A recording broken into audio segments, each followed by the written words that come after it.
let's talk about your 4 out of 10 pain, ladies. Let's talk about your widespread joint pain. Let's talk about your frozen shoulder, your elbow tendonitis, golfer's elbow, but you don't golf, Achilles tendonitis, plantar fasciitis, glute med tendonitis, frozen shoulder, chronic pain, multiple body parts hurting. Let's talk about the musculoskeletal syndrome of menopause, because you did not realize that estrogen helps you control inflammation.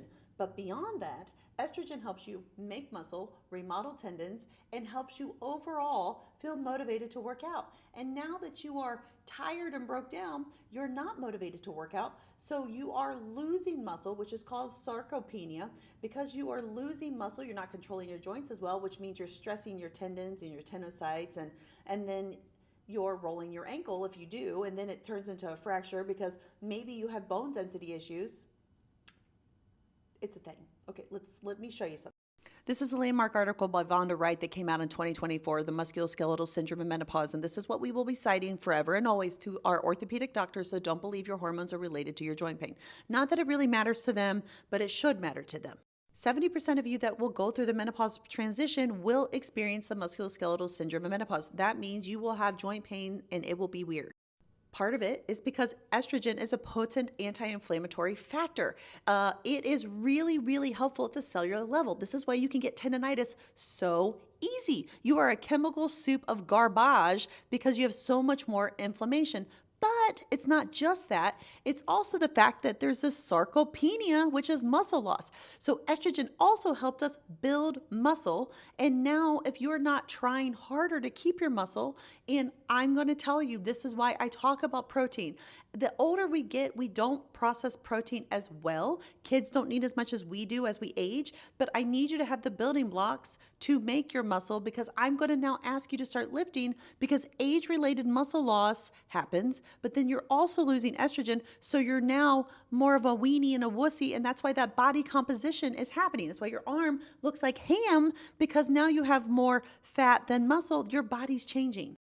You are also more likely to be inflamed and have post-workout soreness. You're basically a rusting car. There's more oxidation. And because estrogen was helping us with inflammation, there are lots of other chemical issues happening with satellite cells. And I just need you to know it's not crazy that you feel more inflamed, because you are. This is personally why I take creatine to help me with my ATP and my post-workout recovery to help fight oxidation. Just a little thing there. Creatine is incredibly helpful for this. Now, I think a lot of you know about osteoporosis and bone density issues that is happening in the first 5 years once you reach menopause. Remember, you reach menopause 365 days since your last period. So postmenopause is like bone hell, and perimenopause is muscle wasting. And I need you to know that we have to do things now and save you. If you've seen any of my other videos, you know that I talk about estrogen and the extracellular matrix. So your cartilage is composed of a dense extracellular matrix and highly specialized chondrocytes. So you are literally dry rotting and becoming brittle, because as estrogen leaves the party, your skin's dry, your hair's dry, you're dry. Why would everything else not be dry? Oh, it sure is. That's why we have to move. We have to get blood flow. We have to stimulate our cells so that we can stress them to make further growth happen. Now, remember the thing I said earlier, while both mechanical and biochemical factors contribute towards the osteoarthritis progression, it is understood that osteoarthritis incidence in women dramatically increases around the time of menopause, and recent literature claims that women experience more debilitating arthritic pain than men. In a comprehensive review of estrogen and osteoarthritis by Wright et al., a possible association was suggested between menopause estrogen deprivation and the frequency of knee, hip, and finger osteoarthritis and severity of hip osteoarthritis. So this is why menopause hormone therapy is a part of the prevention program for your joint pain. I know, crazy, but it is not just the pill. It's behavior changes, it's activity changes, it's rest, and it's recovery. It's a whole package deal. And I only share this with you because education is power. And I think you would make different choices if you understood why you had to make the choices. Let's remember Alton Brown's Good Eats on the Food Network, okay?